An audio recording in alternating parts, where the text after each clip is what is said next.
Buffalo Fanatics, what's going on? This is Pierre the Kingpin, and I wanted to talk to you today about Cigars International, which is the ultimate destination for premium homemade cigars. Known as the industry leader, Cigars International offers the largest selection, unbeatable prices, and a customer service experience that's second to none.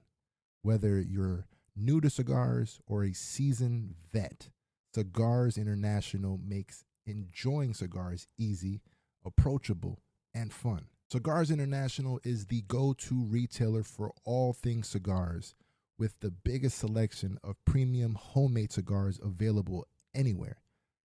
Cigars International offers unbeatable deals and discounts, making it easy to stock up on your favorite or try something new without breaking the bank.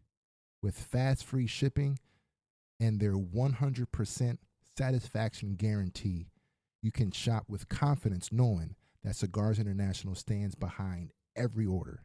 They have good relationship with vendors that helps provide great low prices. Whether you're new to cigars or a seasoned pro, Cigars International makes it easy to find the right cigar with helpful guides, staff reviews, and expert advice. It's not just about cigars. Cigars International also offers a wide range of accessories and more to elevate your smoking experience. Check out the great deals every day at cigarsinternational.com. That's cigars, CIGARS, international.com. Use code FANATICS at checkout for 20% off your order of $50 or more, plus free shipping. Or visit www.cigarsinternational.com/fanatics, and the discount will automatically apply. Again, use code FANATICS at checkout for 20% off your order of $50 or more, plus free shipping. Or visit www.cigarsinternational.com/fanatics, and the discount will automatically apply.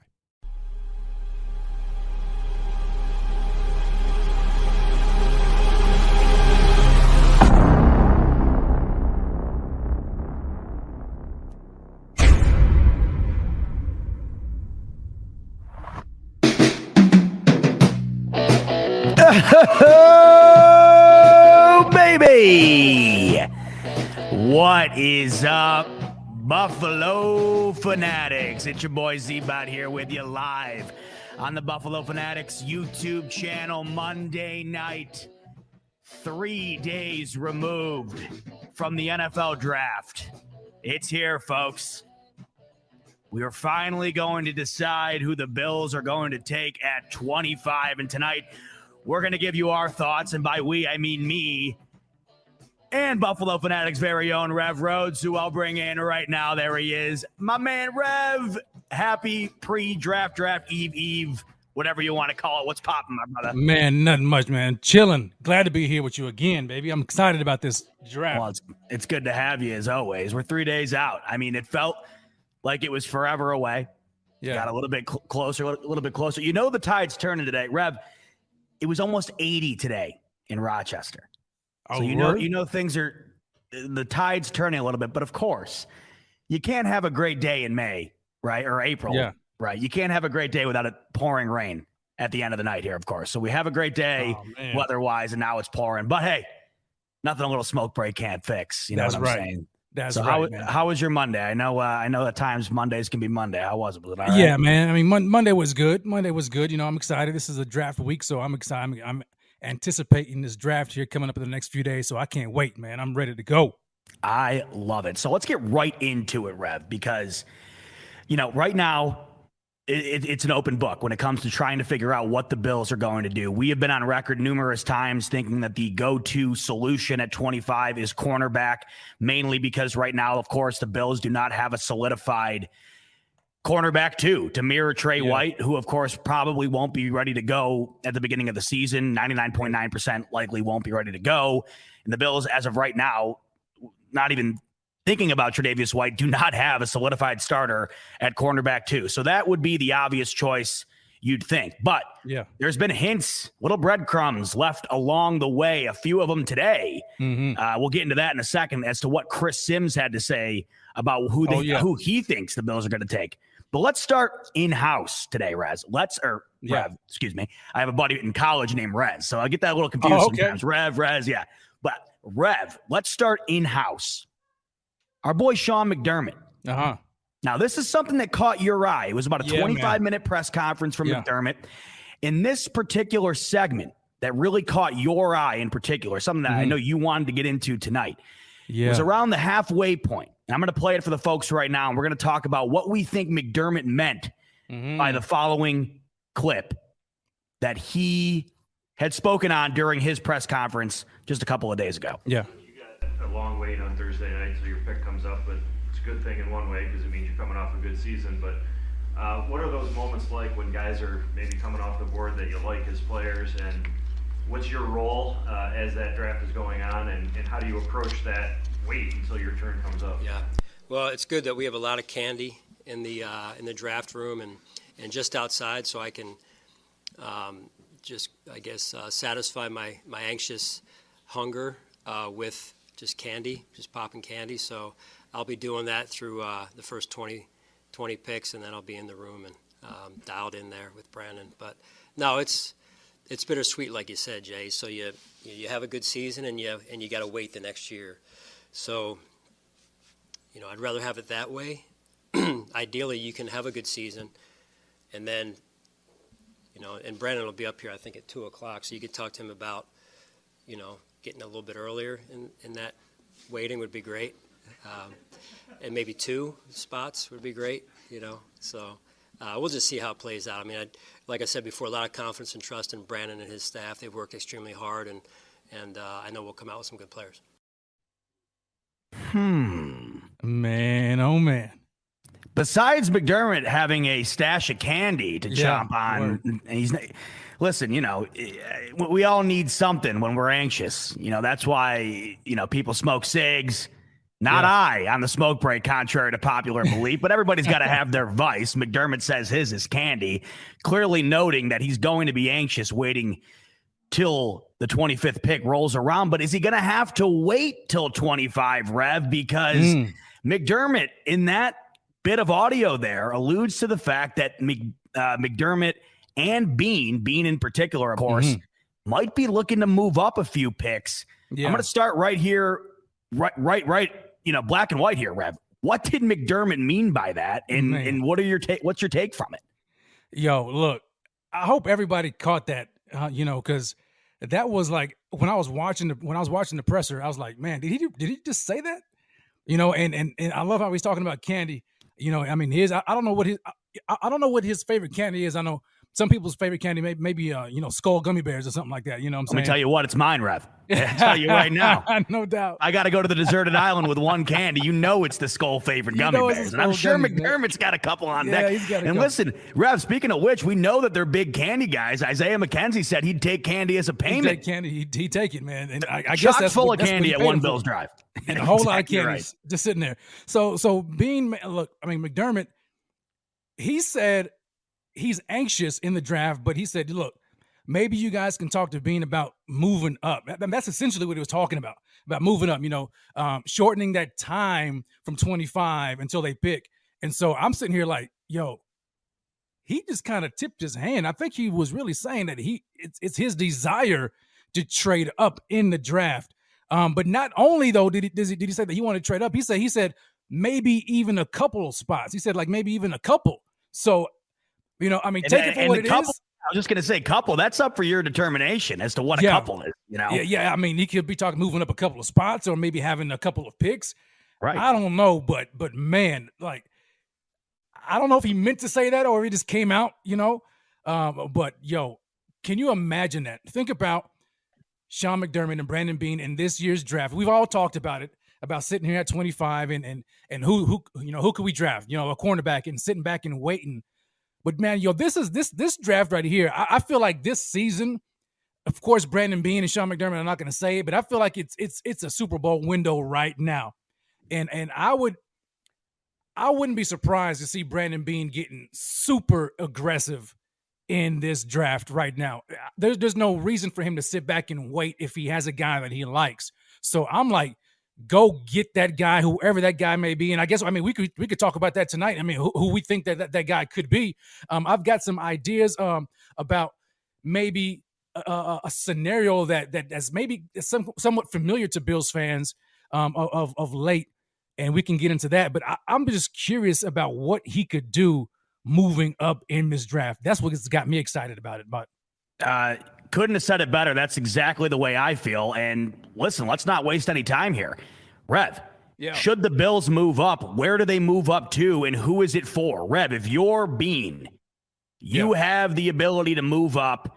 Who are you moving up for, and why? Okay, so... Or better yet, who do you think he's going after? What do you think the move is for Beane? Okay, it depends on how high he's trying to get up. If he's trying to get up top 10 at the lowest, then it would have to be for like a guy like Sauce Gardner. That's the only guy that's the only guy, right? Yeah, that's the only guy worth drafting in the top 10, in my opinion. If it's somewhere outside of the top 10, maybe 15 to 20 range in that area, which is a little bit more reasonable than a guy who's dominant. Think about who Brandon Beane and Sean McDermott have gone after in the past couple of years. They love traits, right? Which is why Sauce Gardner he's a traits guy. What is he, like 6'3", 6'4", maybe 200 pounds? I mean, he's the general consensus number one corner in this draft. Absolutely, absolutely. Okay, but now if that's not the target, if you're looking at somewhere between 15 to 20, who else is a traitsy guy that can dominate on this team right now? And I'm thinking Jordan Davis. I know we just made a lot of moves in free agency to beef up the interior of our defensive line, but when you look at the contracts though that these guys have signed, Daquan Jones and Tim Settle, Daquan specifically. It's not a long-term deal. I think it's a 1-year deal. I mean, correct me if I'm wrong, but it may be a 1 year, 2 year at the max. Jordan Phillips, 1-year deal. Okay, and so we're looking for that solid one tech defensive tackle, that hog molly, that big guy who can stuff the run, and even provide some kind of pass rush. You're not going to find another guy in this draft that is dominant as Jordan Davis out of Georgia. 6'6", 340 pounds. Guy ran a sub 540. He is a man among men, a beast among beasts. That guy right there is a dominating defensive tackle. And if you plug him in this defensive line right now, forget it. I mean, it's a wrap. You got him. You got the heavy rotation. Plus, he'll be there long term alongside Ed Oliver.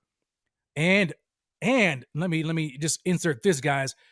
We've been talking about Tremaine Edmunds and whether or not he's worth being extended. A lot of Tremaine Edmunds is his abilities come down to who's up front, right? A lot of people have talked about, well, Tremaine can only do so much because we haven't had a dominant defensive tackle. Well, you put Jordan Davis up front, we're going to see a whole lot about whether or not Tremaine Edmunds is worth that contract or not. So I love that scenario, that opportunity. But that's the guy that I would think he would go for if it's in 15 and 20. And I have an idea about a scenario. We can get into that a little bit later.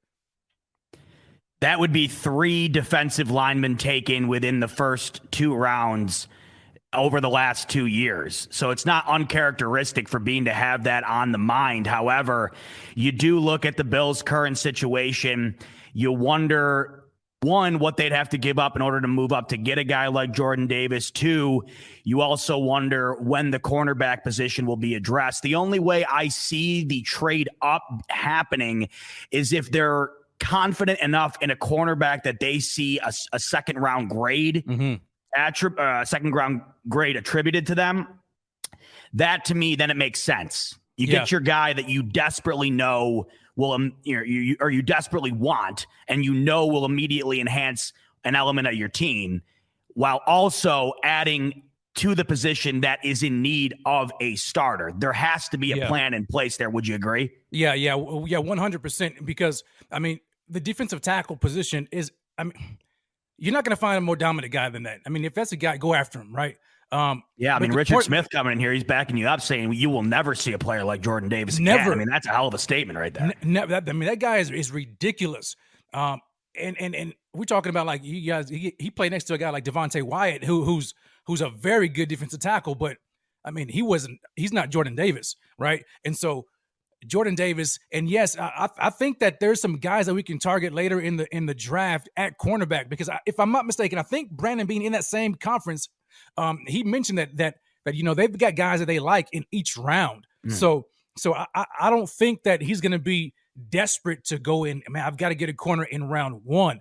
I mean, he has Dane Jackson, but if they have grades on guys in every round that they feel comfortable getting and adding to the competition for camp. And then let's not forget to mention the fact that after the draft, there's going to be guys as we approach camp that maybe get released, guys that Brandon Beane can go after, undrafted guys. We've got guys that he may look to sign after the draft that are veterans right now, but he's like, you know what, let me wait until the draft is done and then I'll revisit that. So it's not over with. The cornerback market is not over. Even if we don't get one in round one or even round two, I don't want guys to panic and think, oh man, Brandon Beane he's just messing it up. No, there's a plan in place. But if you can get a guy dominant as Jordan Davis on this defensive line, oh my gosh, man, it would elevate the entire defense. Yeah.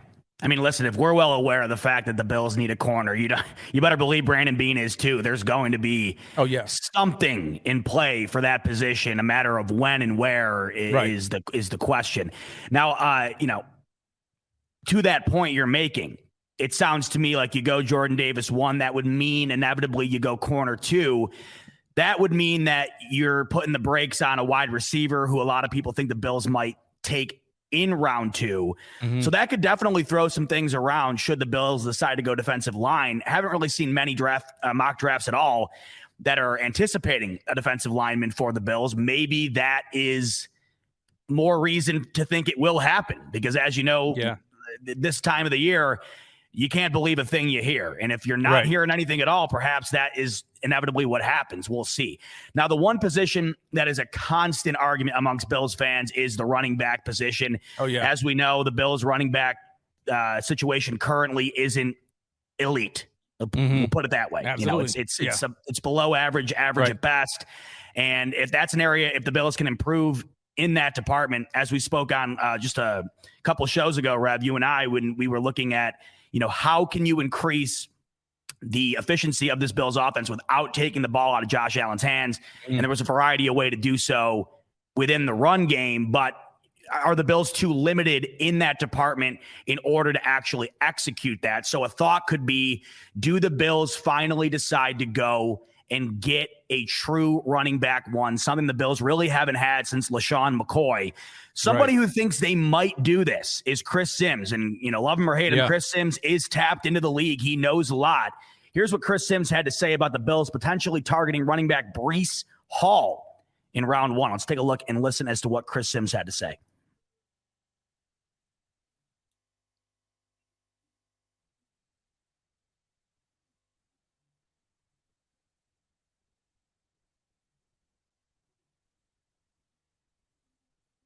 Now, I'm sure the love affair that he was referring to is perhaps Rico's Twitter. I think if Chris Sims is checking in on Rico's Twitter, then he might understand where the love affair for Breece Hall is coming from. But I don't take lightly what Chris Sims has to say. I think he is very tapped in. He knows his stuff. And for those coming in here, sorry about that. If you're saying that the audio, you couldn't hear it that well, it was a very quick clip. Chris Sims basically just said he's hearing through the grapevine that the Bills have a love affair with Breece Hall. Yeah. So in other words, saying the Bills are interested in Breece Hall, according to the sources that Chris Sims has. And that is something that we have been wondering for a while here, Rev. What would the Bills be with a true running back 1? Somebody they invested in, somebody that they went out and got in order to solidify the position. Devin Singletary, it's been fine. Zach Moss, I think we know what we're getting out of him as of now. Right. But Devin Singletary, he's not elite. He's not a scrub. And he, at this point, I think we also know what we're getting out of him. A lot better towards the end of the year last year than it was in the beginning of the year, but it's still not a running game that most people fear. And it's not that you necessarily have to have a run game that is the equivalent of Derrick Henry, Alvin Kamara. But with Josh Allen, if you can have an above average run game, it immediately elevates this offense to a whole new level. Your thoughts, Yes. Rev, on the potential for the Bills to go running back in round one? Me personally, I just can't fathom it. I don't see it. But where do you stand on it? I actually love it. I do. I mean, if let's just say they decide not to trade up, okay, and they stay put at 25. You look at who would probably be the best player available and a guy that would really be an impact player on the team from day one. Why not look at a guy like Breece Hall, who is the consensus top running back in this draft class? And he's no scrub. I know a lot of people think, you know what, never draft a running back in round one. But listen, we're not drafting a running back in the top 5 or the top 10. We're talking about 25, which is essentially an early second round pick. Okay. You can get him for 5 years. Okay. Get the use out of him, but you have the best back in the class. This guy can add so much to our team. In fact, if I'm not mistaken, I think it was Next Gen Stats. They had talked about the athleticism scores of Breece Hall and his overall scores, and he had scored, according to their database, I think like a 99 overall score and a 97 athletic score. And they said that out of Sounds pretty good. very good. And they said he ranked 4 out of the last 5 draft classes. It was him, Najee Harris, Travis Etienne, and there's somebody else that's slipping my mind, but there's 4, and he was one of them that scored a 99, at least a 97 overall athletic score, and just the overall score in general. So, I mean, you're looking at the guy who he's comped to as far as athleticism is concerned and overall scores according to their database. How good is Najee Harris? Very good. Travis Etienne, well, we didn't get a chance to see him, right, because of injury. But we know how good he is. Jonathan Taylor was the other guy. Jonathan Taylor, we know how good he is. Bills Mafia, we got a first-hand glimpse of him. So if you got a guy like that who is compared to those guys from an overall athletic standpoint, why wouldn't you not want to have him on your team? I get it. Devin Singletary, a lot of people are they like him. They're like, well, we don't need a running back. We hardly run the ball anyway. Well, perhaps that's the problem. You Right. know what I'm saying? Yeah, of I'm not course. saying that we need to go back to, old school ground and pound, but we need to have a very effective running game. Last year, it was okay towards the end of the year, but when you break it down, it wasn't as good as it could have been. Granted, Devin Singletary ended the year with 870 yards, but Josh Allen had almost 800 yards himself. So, and then on top of that, teams weren't playing them in the box. They were dropping back in coverage. So you should be able to run against that. Anybody should be able to run against a light box. Now, I'm not saying Devin Singletary is garbage. I'm saying he's mediocre and he's a running back 1 on this team by default. But when you get a chance to improve at every position, especially this position, a guy like Breece Hall is dynamic. He can run. He's fast, something that the Bills have always been looking for. Listen at this. Don't forget the fact that Brandon Beane was looking to upgrade that position since last year. They tried to get Travis Etienne. They were in on Najee Harris, both of who went ahead of the Bills at 30. Okay, and so and even Brandon Beane wanted Najee Harris a year prior to that, but Najee decided to go back to college. So Beane was always looking for a dominating type of running back, and I think he settled for Motor Singletary, who's been okay. But there's always looking for upgrades. Breece Hall is a phenomenal prospect that you would like to have on this team, and we lean to him in certain times to relieve the pressure from Josh Allen so he doesn't have to be Superman all the time. You imagine a legit running game. Listen, Mafia, not ground and pound, okay, but a legit effective running game. And then you see teams start to, wait, we have to target this guy now. And so they begin to creep that safety into the box. And now Josh Allen can go play action over the top and do his damage. Okay, but you don't want to sleep and poo-poo on a guy like Breece Hall just because, we don't draft running backs in round 1. That guy is a phenomenal back. And if you can add him to the team, I think it will make this team even that much more dangerous. A phenomenal back indeed, and those are all great points. He's coming off of 2 straight 1,500-yard years at Iowa State, averaging just under 6 yards a carry, 20 touchdowns plus the last 2 seasons. He's also pretty effective through the air. Yeah. He had over 300 yards receiving for the Cyclones a season ago. It would be great. Don't get me wrong. It would be great. We're at the point now with this team where you look at it, and that's kind of the conclusion you come to. You look at all these additionals that you could add to the team in order to take a great team even further. You look to the running back position, you look to the D-line position, you look to the wide receiver position, and that's what you think when it comes to taking a team to another level. Obviously, when it comes to the cornerback position, it's logical in the sense that there's just not one at our disposal right now to start. But yeah, when it comes to the running back position, you are 100% right. It seemed as though there was heavy interest there last year. It didn't pan out. But we've seen what these young running backs can come in and do. Najee Harris, a big help for Pittsburgh. Jonathan Taylor, perhaps the best back in the league, what he's done for Indianapolis.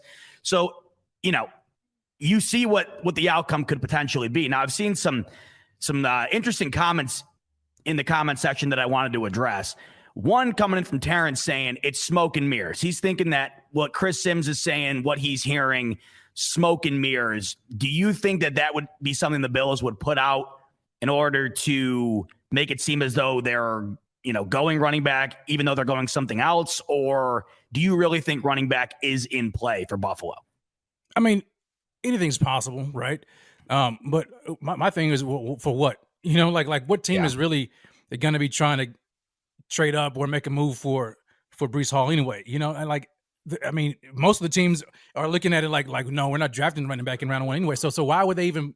I don't see a purpose for them to even put out any smoke for running back. I can see if it was a wide receiver or a corner or something like that, but why? You know what I'm saying? So no, I think it's a very legitimate thing. Now whether or not he leaked it or what, I don't know. I can't say that, but I mean, we know that he was interested last year. This is not just a one-time thing. I mean, he's been interested in it, and it's legit interest. Even Chris Brown from the Buffalo Bills .com. I mean, he's even said it. It was legit interest in Travis Etienne and Najee Harris, and then they wanted Etienne, who went, I think, at 25 to the Jags last year, and Bean was willing to draft him at 30. So now they have 25 spot, and you've got the best running back here. And oh, by the way, let's not forget, Mafia, that Motor is in the final year of his contract.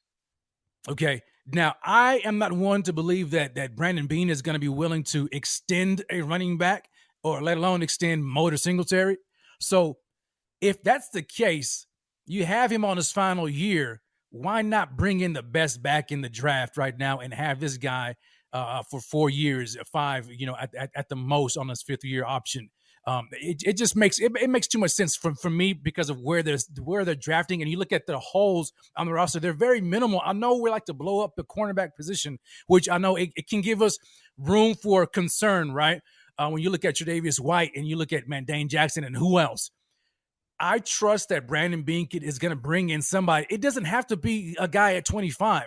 They trust Dane Jackson. I mean, they really trust Dane Jackson. They would. I mean, he's played a lot of football for us, and we saw how well he did. I mean, he played so well. He made Levi Wallace expendable. Okay, so I don't necessarily think they're looking for somebody that high. They can get a developmental guy who can come in and compete and play spot duty until Trey gets back. And if he happens to be better than Dane, then so be it. When Trey gets back, then Dane goes to the bench. But I don't necessarily think they have to get a guy at 25. So I would just caution ourselves to say that, I mean, it's either a cornerback at 25 or bust. No, there are guys that can go deep into 3, round 4, even round 5 that can add value, because think about it. All you need is somebody who's better than Levi Wallace on the team. Right. You see what I'm saying? Another interesting comment from Terrence.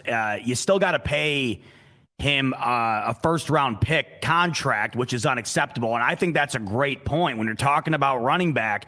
The days of first-round contracts for running back are just about done. I mean, you're talking about moving on from Devin Singletary's contract. That'll be peanuts compared to what you'd have to pay a running back one like Breece Hall, if that is who you wound up going out and getting, and you wound up panning out. As we know, once you reach that 4 or 5 year mark as a running back, history will tell you it's pretty much downhill from there. It has become the most disposable position in the league. And that's why you see eyebrows raised when anybody discusses taking a running back in the first round. But when you are a team like the Bills right now, who is so solid in so many areas, there's very few weaknesses on this team. It does make sense. It does definitely make sense. Also to the point that Rev is making, where you obviously know you need corner, but there are so many corners available in this draft. You might be able to find that spot filler later on. If you are really that high on Breece Hall and you're really that high on elevating this Buffalo Bills run game, then it does make sense. And also with the wide receiver situation, there's so many wide receivers in this draft too. That's another reason why I think that they might wait on that too. So yeah, the running back could make sense. The talk about it has picked up a lot recently, it seems. It seems like that, that idea of going running back in the first round has become more popular as the days are going on here. But I got to tell you, Rev, at first I thought cornerback was inevitable. But now when we really get down to, the different situations and the different approaches the Bills could take here, there are a variety of them. And the more that time goes on here, the more I become unsure exactly what they're going to do. Yeah. If it were, gun to your head right now, you have a free bet. What are the Bills doing at 25, in your opinion? I'm staying with Breece Hall. If they don't move, Breece Hall to me is their pick. Because look at wide receiver. Who could be there at wide receiver? I know you like Jahan Dotson. I know that's your guy, a slot guy. But then you have Jamison Crowder. You've got Isaiah McKenzie. Granted, those guys are on short-term deals as well. So adding a slot guy, it makes sense. But man, I just think that at this point in this stage of where they are in their rebuild and what they can add that can bump this offense and this team to the next level, a guy like Breece Hall is to me, that's the guy. And even if we're talking about contracts, look, I'm not saying that the Bills are going to, pay him first round contract at the end of his contract. No. They can use him for 4 years. Yeah, you're talking about getting an elite running back talent in this window. Yeah, that makes sense. For 4 years, right? Because let's look at the contracts here. I pulled up a couple of guys. Let's look at Clyde Edwards-Helaire, right? Okay, he was drafted 32nd overall, right? In 2020. His contract that he signed was a 4-year, $10 million deal. Okay, $8 million guaranteed at signing. So people are like, well, man, Rev, that's a lot of money. 4 years. You're paying what? That's what. A little over $2 million per year. Now you can backload a lot of that, and then that's fine. So, but you get an elite running back for $2-3 million a year at the most. Come on now. Why wouldn't you? And then you get rid of him, right? After 4 years, you don't even have to give him a 5th-year option. We can just keep on recycling these running backs, but why not get the best one? Why are we just so content with just settling for just any old guy in round 3, round 4 who's mediocre when you can get the best guy, especially if you get a guy like, let's just say, James Cook, from Dalvin Cook's brother, round 4. Are you going to pay him after 4 years? No, likely not. So why not? So why would you waste that guy who can't do what Breece Hall can do, and just get Breece? You might as well just get Breece Hall, get the best guy. Okay, it's affordable. You can afford the contract. It's not going to break your leg. You know what I'm saying? We're talking about $10 million for 4 years, likely. Okay, maybe even less. Get him for 4 years, and at the end of the 4 years, get rid of him. And that point you bring up makes sense too, because a lot of these guys are on borrowed time here. A lot of the guys we just went out and got. There's no way Von Miller plays the extent of that full contract. A variety of guys currently that are just in place on this team for the Super Bowl window that they're currently in. This Bills team, by the time that they would have to re-sign Breece Hall to a new contract, this team will look considerably different. Obviously, that's just the way the league runs. But, as you said, Roger Saffold, short-term deal, Crowder, short-term deal, obviously Von Miller. So, yeah, I guess when you look at it like that, it does make a lot of sense. John DeMarchi seeming like he is all in on the Breece Hall train. He says Jonathan Taylor ran all over Buffalo. Yeah, he did. You ain't kidding, man. That was a nightmare. Buffalo allowed 184 yards and 5 touchdowns to Jonathan Taylor. Travis Henry, let's see. Or is he talking about combined? Whatever. Either way, we've seen Derrick Henry run all over the Bills as well. We've seen what good running back talent does to the Bills. And John's basically saying we need that guy. Twice in Kansas City, you punt. John, I love you, man. I just like reading Morse code here. I'm trying to figure out exactly what. Twice in KC. Let me take it from the top. Let me take it from the top. Go for it. Jonathan Taylor ran over Buff 184 yards, 5 TDs in Buffalo.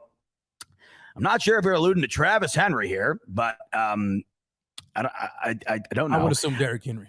I would assume Derrick Henry as well because he indeed ran over us a few times. But John, he's saying that guy twice in the Kansas City game, Buffalo punts. And then you can't punt against Kansas City. Right. I mean, obviously. Right. And I guess if you have an elevated run game, that definitely lessens your chances of having to punt in short down situation. John's also saying that Josh can't take all these hits. We know this. I mean, Josh Allen cannot be the leading rusher on this team year in and year out. Actually, we've probably seen enough of that already. And as fun as it is to watch, as good as he is at it, you don't want Josh Allen looking like Ben Roethlisberger in the latter stage of his time in Buffalo. You just don't want that, or you want to avoid it at all costs. Listen, Josh Allen's going to play that style of football whether you tell him to or not. That's what makes him great. But if you can limit the amount of designed runs that puts him in that situation, I mean, we've been overwhelmingly lucky that Josh Allen has been essentially injury proof. I don't want to say that, but the way he plays, Lamar Jackson, who's half the size, missed almost the entire year last year for playing a similar style. Luckily for us, Josh Allen is built to play that way, but you can only sustain that for so long. Yeah. And as good as he is through the air, as good as he is in and out of the pocket throwing the ball, you don't want to jeopardize that because of your lack of run game and him having to supplement that too. So it all makes sense. The more we talk about it here, Rev, not only are you investing in the future in the run game, you're also investing in the future in Josh Allen's health and longevity. And when you put it that way, who wouldn't sign up for that? Well, I mean, 100%. I mean, you think about it. Brandon Beane and Sean McDermott had a front row seat in Carolina watching Cam Newton get pummeled. Okay, that's another great example right there. Cam Newton, an MVP, and then within a couple seasons, he couldn't even stand. Couldn't do it. Yep. Okay, now they see Josh Allen, and every time you hear them talking about Josh Allen, especially McDermott, he's like, "Yo, well, can you tell him to slide some more? Maybe you can tell him, right?" Yep. And so they understand that that's his game, but they don't want him to do that. You don't want him to have to rely on himself, right? And to that point, right? How about Andrew Luck, who says, "Hey, you know what? I've taken enough hits to the rest of my life. I'm hanging the cleats up." I couldn't imagine Josh Allen doing that, but we can't act like we haven't seen it. We can't act like it. Yeah, and it's a $200 million asset. They want to protect him. Why do you think they added Aaron Kromer? And Aaron Kromer, former Buffalo Bills offensive line coach, but he's known for having very good offensive linemen who are great in the run game. Then they add in Roger Saffold, who is a mauler, okay? And then you bring back Ryan Bates. They may even add another guy who is like an Aaron Kromer disciple to the line at some point in the draft. They're going to run the ball more. Sean McDermott wanted more balance. And I think Mafia fans are just scared when they hear run the ball. They're like, don't take the ball out of Josh Allen's hands. No. Come on now.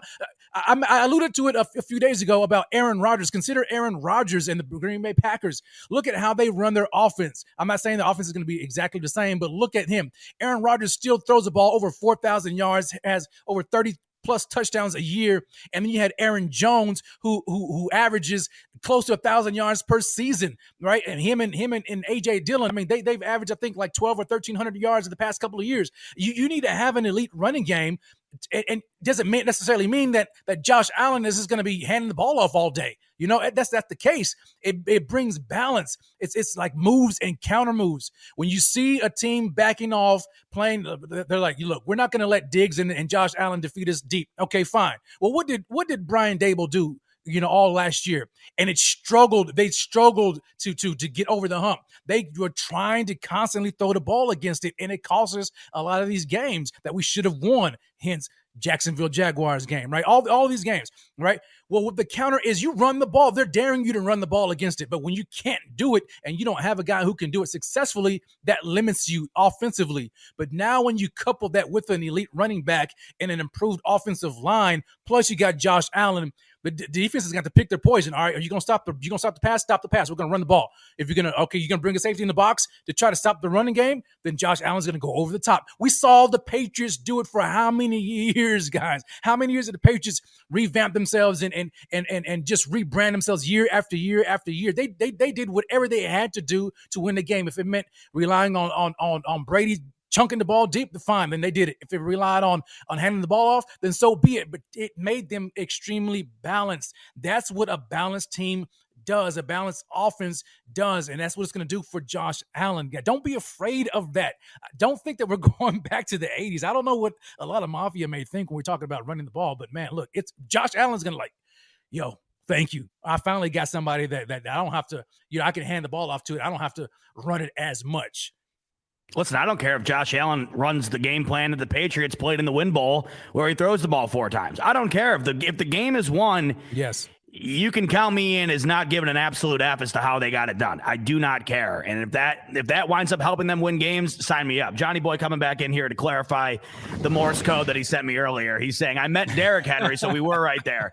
He's saying, but the point is, Josh cannot be our go-to guy on 3rd and 1 and 4th and 1. Get Hall. See, I disagree with that. See, Josh is the go-to guy on 3rd and 1 and 4th and 1. That is why he is so dangerous. I love him in that situation where I don't want him to be the go-to guy, is running 8 to 10 sweep plays where he's taking the ball out of the gun and running down the right or left side of the field, taking an open field hit, which we've seen him do numerous times. Up the gut on your standard 3rd and 4th and 1 QB sneak. You want a guy like Josh Allen to run that play because there's very few quarterbacks in the league who are built the way he is and are capable of getting that yard. Mm-hmm. So I would love to see that continued, obviously. But when we're talking about the run game as a whole, where I want to see that scaled back is just seeing the endless amount of Josh Allen design run plays that all the time wind up ending in him getting hit. I mean, there's very few examples where he runs the ball and gets down clean. I mean, it's just not the way he plays. Yeah, he doesn't. Cam Newton, who you brought up. Yeah, exactly. Cam Newton, a very, very good example. I mean, Josh Allen and Cam Newton, very similar attributes in a variety of different ways. But Cam Newton, listen, it's not that he was just a problem, in the media or a distraction, whatever. The main reason that he is not what he used to be is because the talent on the field fizzled out because of injury and playing like he was a fullback when he wasn't. And that is obviously of top concern. Like Rev said, that's a $250 million investment, and you're going to do whatever you can in order to ensure you get the most out of it. And upgrading the running game for the Bills would be a hell of a good way to do so. Johnny coming back in here and saying, we are saying the same thing. We don't want Josh being hit. Allen is awesome, 3rd and 1 and 4th and 1. Just late season and playoffs, not all year. Absolutely. And where you really want the run game to increase and be better is in those playoffs, right? Yes. Because like you mentioned, in a game like against the Chiefs, maybe you don't score within a minute and a half and give them the ball back. If you have an established run game, you can run the clock out. You can get those short downs and not have to punt. So, the more we talk about it, and I've been saying this forever, I just want to see what this Bills offense looks like with an elite running back. I mean, what the hell does that look like? Because what we've seen as of late is already as good as we've seen ever. I just can't imagine, this team is missing their Thurman Thomas, right? There's very similar examples to the 90s team for this Bills team currently. The one piece missing is that guy. And like I said, we haven't had that guy since LaShawn McCoy. Could this be the year we do? Could the Bills go running back in the draft? We are just a few short days away from finding out. Yeah, man. Yeah. Well, you know what? I wanted to go back up here because I saw Steve Lynn. He had come in here with the comment earlier, and when we were talking about Jonathan Taylor and Derrick Henry being drafted, and he said they were both second-round picks. And yes, absolutely, they were both second-round picks. It makes a ton of sense. But look, Jonathan Taylor was drafted in round 2. He was a 41st overall pick. He was a third back taken, the third one, but he got picked 41 overall. The Bills don't have the 41st pick. They don't have an early round 2 draft pick. So my thing is this: you're not guaranteed a trade partner. People say, well, you can just get him in round 2. How do you know you can get him in round 2? Who's to say you're going to be able to trade up into round 2? And then why would you, in my opinion, why would you invest in the trade assets it's going to take you to move up from 57 to the top of the second round to get it to, or to try and hope that you can get him early enough in round 2 before anybody else takes him? That's going to cost you a pretty penny itself. So why not get the sure thing at 25? It's not much difference when we're talking about picks, guys. It's not much difference. You say, well, you can get a wide receiver. You can get a wide receiver in the second round too. You can get a corner. You can get a corner in the second round as well. So, but you're not going to get the best one at second. You know what I'm saying? So why not get the best guy at 25, and then you can find other guys and plug them in rounds 2 and later in the draft. That's my point. Yeah, and the Bills have already tried their hand at that numerous times at the running back position. It has not panned out. I think Beane has come to the realization, hey, if we want to be good at that position, we're going to have to invest in it. And we could see if that winds up coming to fruition in a couple days here. But the more we talk about it, the more it does make sense. You know, it definitely does. Now, when you're talking about the Bills, current selections, they're at 25 and then 57. So you're right. Yeah. Have to wait till deep into the second in order to get that done. Should that be where they wait in order to go that position? But like you said, is it worth doing that? Because then you're just giving up a second for a guy that you weren't in love with to begin with, more than likely. Yeah. Speaking of the running back position, Rev, there's guys out there that could be traded for. Saw a wild scenario today that made almost no sense based on the value of it, but I saw a scenario where the Bills could go after Saquon Barkley. We've been talking about that for a while. Do you see a potential for the Bills to trade their draft capital for a player this coming up draft? Or are they definitely going and using their picks on Thursday? Yeah, there's not a player that I see that they're willing to part picks with, outside of maybe James Bradberry, but then it just doesn't really make sense when you think it through, because he's going to need a contract, and you're going to have to pay him quite a bit of money. So, I mean, you're going to be tied up with 2 big contracts at the cornerback position with him and Trey White. And then I think he's approaching 30 years old, if I'm not mistaken, and that's going to cost you a lot of picks. So I don't think there's a guy that they trade for a player as far as I'm concerned. I think they're going to stick with their draft picks, and then if they do trade, it's going to be within the draft, but not for a player outside of the draft. So speaking of the draft, obviously right around the corner, 3 days away, and by now the majority of the final mock drafts from the NFL quote unquote experts are out. So Rev, let's take a peek and see what the general consensus is right now. I got a few of these mock drafts pulled up. So we'll start here with CBS. And according to CBS' most recent mock draft, they have the Bills going safety, Daxton Hill. The reasoning behind it is this. This has been a popular pick for us over the months because of Hill's versatility. He's underrated nationally, but watch him play, and it becomes clear pretty quickly that he's running for one of the best defensive backs in this class. He's listed as a safety, but he can line up anywhere. Do you see the Bills taking a defensive back that isn't a solidified corner, but them transferring him in to a position that they need to fill at the time? Is that something that you could see happening? It's likely. The only way I think I see them, because I mean, you have to look at it. The safety position. I mean, there's really no room, right? I mean, you've got Poyer, you've got Hyde, you got Taron Johnson who plays at nickel. Adding a safety like that, I mean, he's got to get on the field, right? So I mean, so where is he going? You know, how is he going to get on the field to justify that type of an early pick? The only scenario I see that happening is if the Bills end up trading Jordan Poyer. You see, that makes sense. If the Bills say, you know what, we just can't afford to pay him, right? And this, we have to be willing to accept this possibility too, because Beane has said we can't. I mean, as much as we love him, as much as we love to, we can't sign everybody. And so that's not to say that they're not going to sign Jordan Poyer. That's just to say that there's a possibility that they just can't. And if he's not going to come, he's not showing up right now. I mean, this thing can linger, right? I mean, we don't know. Maybe he's just not going to come to camp. Maybe he's not playing. Maybe he's not putting foot on the field until he gets a new contract. If that's his stance, Beane has to look about doing some things, right? And so I can see them targeting a safety, but it's going to be at the expense of maybe trading Jordan Poyer, because having him on the roster and then adding a safety really doesn't make sense. They would probably likely trade him and then get a guy, you know? Yeah, that makes sense. Richard Forbes coming in here. Bobby said it earlier as well. the motto, I think, of being in McDermott is having guys who are versatile, and that's basically what the consensus here is on Daxton Hill. He's a guy you can plug in anywhere. That is vital. Should you need to plug him in at corner, you can. If Poyer or Hyde go down, you have a guy to fill in there. If you do move off Poyer, perhaps you're able to switch Daxton Hill or a similar type player in and out. So this is the first mock draft I've seen. I think that they have a safety going, but the way it's explained, it does make some sense. Moving on over to Pro Football Talk. At 25, they have the Bills going offensive line. Zion Johnson out of Boston College, and here is the reasoning. One of the very few issues that Buffalo has is at guard, where Roger Saffold is due to start at right guard this year at age 34. And undrafted Ryan Bates is the likely left guard. To me, Johnson's the perfect call here because even if Saffold and Bates turn out great in 2022, it seems like a short-term fix. And that's something that we were just talking about, right? A lot of these guys are on borrowed time. Yeah. In 5 college seasons, 2 years at Davidson, 1 at Boston College after transferring, Johnson started 49 games.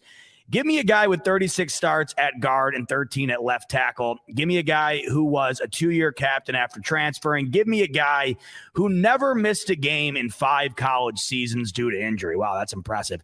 He's a likely interior lineman, which lessens his value slightly, but his intelligence, football acumen, and experience gives NFL GMs confidence Johnson could be a starter in 2022. Wow. I mean, if that didn't sell you, I don't know what does. Yeah. It is a great point. It is a great point. The offensive line, if we're going to continue to talk about protecting Josh Allen or, enhancing his game, yes, the offensive line this coming season has been upgraded, but for how long? That is yet to be determined. We don't currently have a guy that the Bills are investing their future in, and this could potentially be it. Zion Johnson or a similar player. Your thoughts, Rev, offensive line at 25 for the Bills? Yeah, now that's a position that I could get on board with. Because the guard position is not very deep in this draft. In my opinion, it's not as deep as we would like it to be. Okay, Zion Johnson is a phenomenal player. I think he could possibly be an Aaron Kromer disciple. I mean, he's athletic too, and then he has all that experience. We know Bean and McDermott, they value guys who have pelts on the wall, so to speak. These guys who have played a lot of football, and he's played a ton of football, and he's exceptionally well at it. And so a guy like and Zion he hasn't Johnson, missed a damn game. I mean, how about that? That's physical, crazy. Yeah. I mean, what's the saying they say? The best ability is availability, baby. There it is. That's one of the best. Yes. Yeah. That's it, man. And so, no kidding. And we've seen plenty of injury on the line for the Bills. Yes. I mean, we have. That's why the rotational situation we constantly allude to has been in play a lot. It's just a constant merry-go-round on the line. Absolutely. And so adding a guy like that, it makes a lot of sense. The only thing is you have to figure out, like, okay, I mean, they're going to go into camp and compete, right? You've got Saffold. Okay, he's going to be your starter. So, I mean, who is Zion competing against? Probably Ryan Bates. But then you just signed Ryan Bates to a 4-year deal. Yes. Okay. And so are you going to sign him? Did you sign him to a 4-year deal to have him sit the bench behind, a Zion Johnson? That's I don't know. I don't know if that's in the cards, if that's what they would want to do. But it's possible. And I wouldn't be upset if they decided to go there because, I mean, you got a guy locked up here for the long haul. But and I was just thinking, and I'm kind of thinking out loud here about how Bates can possibly be the guy who could replace Mitch Morse. But Mitch Morse, he just signed an extension. He just got extended. So I'm not too. Oh, that would be interesting. That would be an interesting move. Yeah, but you're right. I mean, it seems like the entire offensive line. That's why I don't see them going O-line in the draft. It was such an emphasis this offseason. They essentially re-signed everybody that they didn't keep, and then they went out and got pieces. That to me just screams we've done what we needed to do thus far at that position for this year. Plus, you're looking towards the future. It doesn't need to be done this year. You have your guys locked and ready for this year. You can invest in the future at the position perhaps next year. Right. I think what it all comes down to is what we were talking about earlier, Rev, and there's a clear awareness in the Bills front office of the window that they're in. That's why the team that is formed in this current moment is what it is. I think that mentality is used in the draft. Who's going to benefit us immediately right now? That to me is another argument towards corner because if you get an unbelievably elite corner at 25 or you trade up for one, name me a better secondary in the league. If you get a guy who's an immediate starter and a stud, pair that with Poyer, Hyde, and Tre'Davious White. Yeah. I mean, Rev, we're talking about a lights out backfield here in an AFC conference where almost every single team can beat you deep. If you got the best backfield in the AFC paired with perhaps the best offense, look out. So that's another argument there. But the more we go through all of these, Rev, the more you could really make a sound argument for any of these decisions. And that's why I think the Bills are in such a great great spot, because the way it goes typically in the draft, you're either upset or you're super happy. But the way I'm looking at this, there's a variety of ways that Bills Mafia is going to be very excited come the end of Thursday night. You agree? Yeah, 100%. I mean, because and this is why I love Brandon Beane so much. And Bills fans, look, Mafia, look, thank your lucky stars and stripes that you have a general manager like Brandon Beane, who is as good as he is. His philosophy, and he says it all the time, my objective in free agency is to fill as many holes as possible. As many holes as possible. I'm not necessarily looking for. And he was a man of his word, wasn't he? I mean, absolutely, absolutely. And he's like, I want to fill as many holes. So that way, when I approach the draft, I don't feel the pressure to have to go get a guy and feel like if I leave round 1 or round 2 without drafting XYZ player, then we're screwed. He doesn't do that. So that's why you see him so aggressive in free agency. Granted, he may not get the big name players, except for this year. He managed to land a big fish in Von Miller, which I don't think he was expecting, but he managed to get him anyway. And so he filled all of these holes. He made sure he was getting them. He made sure of it. Money. Yeah, he was whatever. I mean, if he was serious, he's like, yo, is he serious? Okay. No, he wasn't messing around there. Let's get it. Let's get it. And so now Brandon Beane is sitting back, and I know we're looking like, Rev, man, we got this cornerback. It's not as big of a hole as we think. Look, there are guys that we can get. How good did they play? Even in the backstretch when Trey got hurt, when Dane Jackson was filled in. See, that's what it all comes down to me, Rev. That's a great point, and that's what I think about a lot here. Yes, cornerback is a big need right now. I'm sorry, but as good as Tre'Davious White is, you didn't hear anybody saying, man, we really missed Trey White today. The only time you really heard it was when Tyreek Hill burned us in the divisional game for 80 yards. And I'm telling you right now, Tre'Davious White wasn't making a difference there. I'm sorry. No. That's insane. That's insane, and a great tell of, you want to get on Leslie Frazier's ass, go ahead, but a lot to do with it there. You lose one of the best corners in the league, and you barely heard a peep out of anybody saying, where the hell is Tre'Davious White? That's a great point. Exactly. I mean, these McDermott, this is the position that I'm most comfortable and confident in McDermott, because I mean that's his thing, right? He knows how to coach secondary, and along with Frazier, and we don't even need to get into that gaffe. But nevertheless, I mean, they know what they're doing when it comes to the secondary. Look what they did with Micah Hyde and Jordan Poyer, getting Tre'Davious White at 27, getting an undrafted guy in Levi Wallace, getting what, a 6th round or 7th round pick was Dane Jackson. I mean, they know what they're doing at that position. Teron Johnson, and definitely, there's been movement there. Hell yeah. Yes. It hasn't been a problem. It really has not. It's not. That's why when you talk about getting a guy that's like next level, it just makes your head go to all these different possibilities of how truly great they could be. Exactly. I mean, unless you're gonna, you say, I'm going for the top guy. I'm going for Sauce Gardner, which is you got to pay a lot of capital. I just don't see how that's possible. I don't especially see that. if the Jets are targeting them, Rev.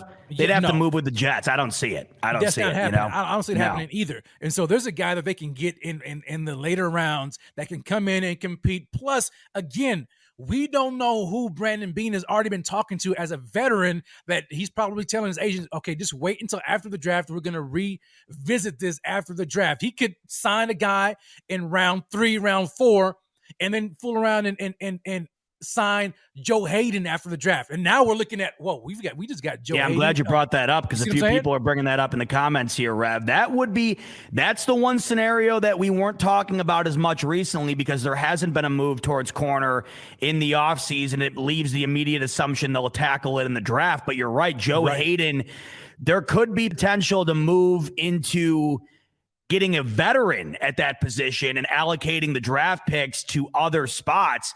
Do you see that as a likely scenario? And if so, you'd have to think it happens Thursday night, correct? Yeah, I can see it happening. And it doesn't necessarily even have to happen Thursday night. I still see them adding a guy in the draft. But I don't necessarily think that it has to be early. I think they can get a guy mid-round to compete with Dane Jackson, and then after the draft, go revisit and then sign a vet. Right. And so now you have a veteran, like let's just say Joe Hayden with Dane Jackson and a rookie draft pick. And you've got those three right now going into camp, plus the guys that we currently have on the roster, not named Tre'Davious White, right, in camp and compete. And then may the best two win until Trey gets back. You see what I'm saying? Yeah. So that's a more likely scenario in my opinion, and it kind of fits what Bean is likely to do. I don't necessarily see him being super aggressive and getting like a cornerback right now because as much as we I mean, like it or not, he has a lot of faith in Dane Jackson. Yeah. A lot so of what faith. What you're saying is if Bean trades up, it's not for a corner. That's what you believe. Yeah, no. Unless on Thursday night we see the Buffalo Bills have traded with the New York Jets for the 5th pick, then I'm like, okay, it's got to be, But if that's not the case, then no, I don't see him trading up for a cornerback unless. Well, they could get a lot more interesting too if the Jets decide to package their picks for Deebo Samuel, because that seems to be the number one destination, according to people in the know. If Deebo Samuel moves, that's a whole other story. San Francisco comes out today and basically saying they couldn't imagine moving off of him. Of course you couldn't. He's one of the best in the league. That's another interesting element here outside of the Bills come Thursday, because you have to think Baker Mayfield, Jimmy Garoppolo, and Deebo Samuel move Thursday should they wind up moving at all. Obviously, Jimmy Garoppolo and Baker Mayfield are going to be moving somewhere. Of course, unless San Francisco decides to fool us all again and keep Jimmy G as their starter, but Baker Mayfield will be somewhere. Right. But I'd have to think if Deebo Samuel does get moved, well, you're going to need to do it Thursday or prior to that, or you're not. What do you get? It's not happening. So, I think they probably already have a deal in place. If that's the case, you have to think. But it really does seem like San Fran's got no desire. But listen, if the guy doesn't want to be there, this is the new league we have come to face, and they can get a king's ransom for him. That's the thing. And a team right now, I mean, the Niners are one of those teams where you don't look at them thinking, man, they're a juggernaut. Thing they're in the NFC Championship. Right. I mean, they can win in so many different ways. They beat you in a slow death. It's not like they're overwhelmingly exciting to watch, but next thing you know, you blink and what was the score of the Packers game? 10-6. I mean, that's the type of game they play. If they were to add a bunch of assets, it could definitely elevate them in a conference where, I mean, go ahead and take a look. Try telling me San Fran's not a top 4 team in the NFC or a top 5 team. They're right there. Silas coming in saying, with Vaughn and our safety duo, we can afford to take a DB later. I trust our DB development. So a day 2 cornerback or safety could become a star. This draft is DB rich. And Silas makes a great point. Go ahead and look through the mock drafts and look how many freaking corners are there with a high grade. There's plenty to pick from. Yeah, I know, we like to go back and forth with Silas, but this is Silas, man. Look, this is a take I agree with. Okay, brother. I definitely think that the scheme that we have lends itself to adding a guy who he doesn't have to be a top guy, and we can still be good, especially with Hyde and Poyer at the helm. All we need, guys, is a player who's as good as or better than Levi Wallace, which, it's, take it for what it is, right? I don't think it's going to be that difficult for us to find somebody who's as good as Levi Wallace or even better. So yeah, I definitely agree with that. Yeah. And if they thought there wasn't a possibility, they would have signed him for the $4 million. There's no way they wouldn't. So that just tells you everything you need to know right there. Right. Let's go back to the mock drafts, Rev, and let's see who else has got the Bills doing what. We're heading over now to PFF. PFF also has the Bills going interior lineman, but they have them taking Kenyon Green out of Texas A&M, and here is the reasoning. PFF is a lot lower on Green than the media consensus and likely how the league views his NFL prospects. He's one of the younger players entering the 2022 NFL draft and will benefit significantly from NFL coaching when given the opportunity to play just one position, likely guard. at the next level. He has 1,098 career snaps, played at left guard, 853 at right guard, 142 at right tackle, 81 at left tackle. So if we're going back to CBS's scenario here where the Bills go Daxton Hill at safety and plug him in different spots, essentially what PFF is telling you here is you could go Kenyon Green and plug him in anywhere you'd wish on the offensive line. But based on this summary here, Rev, kind of seems like a project player. Is that the vibe you're getting too? Yeah, or I mean, he's just versatile. You know, you can probably play him in different spots, and you would need. I actually kind of think he's in the mold, I guess you can say, as Cody Ford. Not necessarily saying that Ford is. I think he's better than Ford, but when Ford was coming out, he was a right tackle with versatility to play guard. And so, if you got a guy like Kenyon Green who can go back and forth like this, he could be a project. But again, it depends on where they are thinking about drafting him. He could be a guy that they choose to develop with Aaron Cromer. So that could be a possibility too. But I just right now I'm just not really vibing on the offensive lineman at 25. Yeah, I hear you. Silas coming in saying Dotson would be awesome at 25. Well, NFL.com thinks the same, Silas, and I do too. I don't think I'd place a pre-order on a jersey fast enough. Jahan Dotson projected to go to the Bills at 25, according to NFL.com. The summary says, this is a popular mock slot for Iowa State running back Breece Hall, who we talked about earlier. That just goes to show you the heat picking up on the talks surrounding the Bills going all at 25. NFL.com, who said, I certainly see that happening. Perhaps the Bills can find more value at running back on day 2. Now, that's something you and I just talked about, Rev. We don't necessarily think that's the move for the Bills. But NFL.com saying potentially go running back day 2, securing the wide receiver with the best hands in the draft at number 25 is their play. Dotson is a true playmaker with game-breaking ability, and he sure is. I would love the pick. As I've said in the past, it's a luxury pick, in my opinion. It's one of those picks that is a desire, not a necessity, but damn. Could you imagine, Rev, this offense with another elite playmaker at the wide receiver position? Yeah, I definitely can, and I'm not knocking it. I'm not knocking it at all. Not one bit. You look at what's happening right now, right, across I would say the landscape of the NFL, but really it's the AFC. I mean, come on, that's the only competitive conference, really. The AFC, you have to get guys. I mean, you have to be deep in the cupboard at wide receiver. And now the Bills, we've got Diggs, Davis, and then we've got a mixture of Crowder and McKenzie, and then some guys, right? And so, yes, we absolutely are going to need to add another wide receiver at some point in the draft. But don't forget, Gabe Davis was a 4th round pick, or was it 5th round pick? I think 4th. Yeah. And so I like Jahan Dotson. My only thing right now with receivers is, man, how are they going to get on the field? And unless they come into camp and they beat out Crowder and McKenzie, because I don't know. I just don't know, because you got Diggs, you got Davis, you got Crowder, McKenzie, and then you have OJ Howard with Dawson Knox, and so you're gonna have a lot of mouths that need to be fed. But you that doesn't necessarily say that you don't have to add another guy. At 25, I don't know, it may be a little bit too rich for me. Because that's where I agree with you, because that's a great point you just mentioned, right? It would be, to me, you put it perfectly. It's a little too rich, right? Because the locker room currently is a little rich as it is. I mean, the Bills have one of the best wide receiver locker rooms in the league. When you talk about going outside of corner, the one place that the Bills have not tried their hand is the running back position. And I think that if you get a guy, because inevitably, if the Bills go running back, they're going to incorporate him into the pass game as much as they can as well. Yes. But it offers you something a wide receiver can't. And as much as I would love a wide receiver to add to the arsenal, I have to think a running back move over a wide receiver move just makes a bit more sense in this current Bills roster. Yeah, when you look at the team and how it's constructed, it absolutely does, because a running back at 25 he's gonna see the field day one. He's gonna, no doubt. You know what I'm saying? But a wide receiver at 25, I mean, you'd have to force him in the field. But I mean, where is he at in the progression, right? I mean, he's not taking snaps from Diggs, he's not taking snaps from Davis. You've got Knox, you got Howard, you got Crowder, you got all these guys here.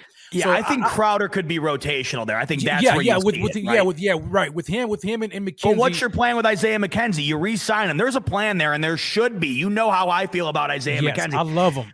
Rev, the more we talk about this, man, yes, it's going to be a necessity down the line for sure. But perhaps this year, wide receiver, especially, look, it just seems inevitable now. The wide receiver talent in college is unbelievably high, and it's not going away anytime soon. This is going to be a recurring theme. It's deep. Yeah, exactly right. I mean, Gabe Davis, say no more. Right. I think this might be a future look. Yeah. The more we keep talking about this, the more, to me, if we're talking about window, it comes down to running back and corner for me. That's how I'm seeing it. Yeah, absolutely. I mean, because you can still get a wide receiver. You can get one in the second round. You can get one in the third round. I mean, there's guys that you can bring in and who can fit in the offense and then kind of develop them slowly and until, I guess develop them until you move away from Crowder and even McKenzie, because he's on a 2-year deal. So, and so I think it makes perfect sense with that. But a running back right now elevates this offense, and then you can have him paired with Motor Singletary. Imagine having a guy like Breece Hall, a dynamic running back who can do it all, right? And then on your short down, I mean, I don't know, third down or whatever the case may be, if he needs to blow, you bring in Motor Singletary and let him, or you just have those two guys go back and forth in an RBC type of role. Breece Hall is going to add so much more value to the offense in year one than another wide receiver will in year one, in my opinion. Yeah. Agreed. All right, as we move on towards the end of the show here, I got 2 more mocks for you, and these both predict the Bills going corner, 2 different corners at that. This one comes from SportsIllustrated.com, and it's got the Bills going Kaiir Elam out of Florida. And the reasoning is the Bills fill an immediate need here without having to reach. And that's the best way to put taking a corner. That sentence right there. You fill an immediate need. You don't need to do much else. Go move back or move forward. There's so many corners available here. There's going to be a high-end prospect available at 25. Elam is tall and plays even bigger with a 6'4" wingspan. He's a willing tackler who sometimes overruns plays. That flaw can be coached. His 4.39 second time in the 40 cannot. Yeah. Your thoughts on Kaiir Elam? He's been, his name's been thrown around a ton at the cornerback position. It seems to be between him and Booth. Your thoughts on Kaiir? Yeah, I mean, I think Kaiir is okay. I like him. I don't think he would be my guy. I mean, you look at speed, and that's very, very enticing, right? Because both Sean McDermott and Beane said that they wanted to add speed. I mean, you've got Tyreek Hill now in the division, so we got to pace him twice. You need speed, right, to compete against him. But our scheme can kind of still, negate some of that to a degree. But what gets me is where it says he was a willing tackler. I mean, he's not the greatest tackler, but and Sean McDermott loves some tackling corners. You have to be willing to go at it and get guys on the ground. And so, I hope you're willing to tackle. If you're playing on D, I hope you're willing to tackle. You have to be. You have to be, especially if you can play on Sean McDermott's defense. If I had my choice between him and Booth, I think I would lean towards Booth. But I mean, either one. I guess either one will be okay. But I still would. I'm still leaning towards getting a guy later on, man, and it not necessarily at 25. Yahoo leaning towards Booth as well, Rev. They're saying Bills take Booth at 25. Their reasoning: some smart, well-connected people we trust in media have floated Breece Hall's name here. Wow, that's 3 mock drafts alluding to Breece Hall actually taking it. That talks up, Rev. The more I hear it, the more I think there's no way it's happening. But nonetheless, we've seen 3. Yeah, you know what I mean? Actually, Rico tweeted out today when he heard the Chris Sims bit, and he goes, well, there goes my dreams of running back at 1. And I go, yeah, you're probably right. But yeah. But anyway, so Yahoo's saying here, it's not the silliest proposition we've heard for the Bills to take Hall, but with a moldable number 2 corner on the board, especially with Tyreek Hill entering the division, it would be hard to pass up Booth. And that is the one thing everybody needs to consider when you're thinking about corner. It's not only Tyreek Hill, but the entirety of the AFC. You have to think about it when it comes to who you're drafting, and that's a great reasoning as to why to go corner. Yahoo says he's still developing, but his upside is very good for this range. What makes you like Booth more than the other guys, Rev? I think it's just that right there. I think it's his upside. Yeah. And he's a little bit more physical, and so that's why I like Booth a lot more, and I think he actually fits very well in our defense. I mean, I wouldn't be upset, if we hear the card, at 25 on Thursday night and Andrew Booth, I would be very happy. It would kind of let me know, okay, well, they actually prefer Booth probably over Dane Jackson, because you don't draft a guy at 25 and have him sit behind Dane Jackson. So when White comes back, Dane Jackson is likely going to the bench. So that's kind of what it would let me know what they think of Dane Jackson more than it does about what they think of Andrew Booth, if that makes sense. Yeah. You know what I'm saying? So I mean, yeah, I like Andrew Booth or Elam. Give me Booth. I prefer him. Before we close up shop here, Rev, give me your hottest take for the upcoming draft. Doesn't even need to be Bills related. Give me a hot take. What do you see going down Thursday night that nobody else sees coming? Oh man, that nobody else sees coming. Oh man, maybe not nobody, but one that you think would cause some ripples throughout the league.